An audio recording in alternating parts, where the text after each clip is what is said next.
Teman-teman, kenaikan upah minimum provinsi dan kota selalu berbuntut demo buruh atau pekerja seperti yang terjadi pada akhir-akhir ini.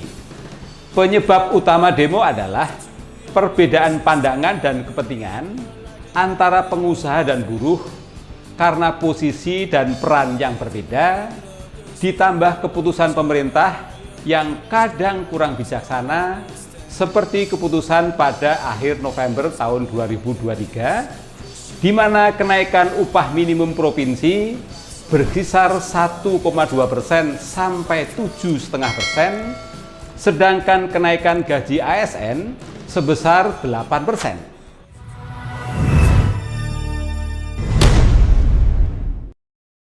Perbedaan pandangan dan kepentingan tersebut antara lain adalah kepentingan ekonomi. Pengusaha biasanya memiliki kepentingan meningkatkan profitabilitas bisnis, pertumbuhan perusahaan, dan efisiensi biaya operasional. Sedangkan buruh memperoleh upah yang adil, kondisi kerja yang aman, sehat, dan jaminan keamanan pekerjaan. Pengelolaan risiko. Pengusaha cenderung menghadapi risiko bisnis dan berusaha untuk mengelola risiko tersebut agar bisnis tetap berkelanjutan dan menguntungkan, sedangkan buruh lebih rentan terhadap risiko kehilangan pekerjaan, pemotongan gaji, atau perubahan kondisi kerja. Pengaturan dan kontrol.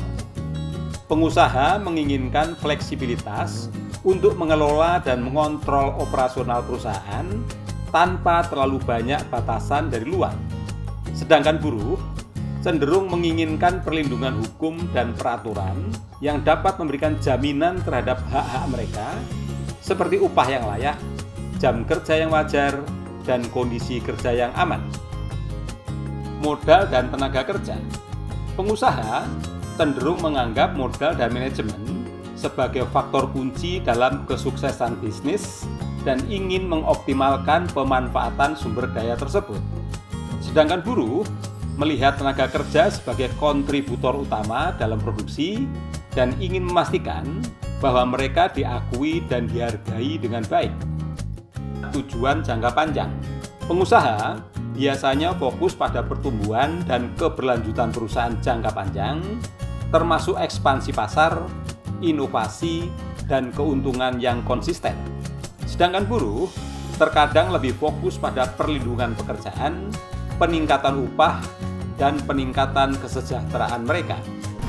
Meskipun demo dalam beberapa kasus ada manfaatnya, tetapi sebaiknya dihindari karena mengakibatkan sejumlah dampak negatif sebagai berikut. Gangguan produksi, terutama jika berujung pada mogok kerja. Selain dapat mengganggu produksi, juga dapat berdampak negatif pada keberlanjutan bisnis. Kedua, ketidakpastian ekonomi, terutama jika bisnis terpengaruh secara signifikan.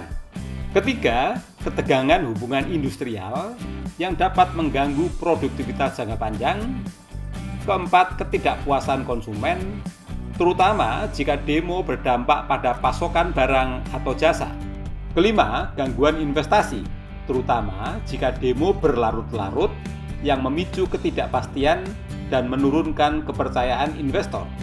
Keenam, kekerasan, kerusakan properti, kemacetan lalu lintas, dan gangguan lainnya yang dapat merugikan banyak pihak, merusak reputasi, dan mengurangi simpati masyarakat.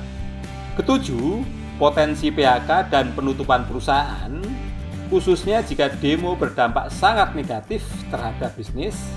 Dan yang kedelapan, kriminalisasi demonstran, di mana pemerintah bisa merespon demo dengan cara yang keras, termasuk penangkapan untuk demo-demo yang membahayakan Kamtibnas. Sebetulnya, perbedaan pandangan dan kepentingan antara pengusaha atau manajemen dan buruh bisa diselesaikan asalkan ada komunikasi yang baik di mana masing-masing pihak saling terbuka untuk mengakomodasi semua kepentingan dan tidak berada pada posisi saling berhadapan-hadapan. Manajemen dan buruh harus menyadari sebagai satu tim untuk mencapai visi dan misi bersama Dan apabila terjadi demo, semua pihak akan sama-sama dirugikan.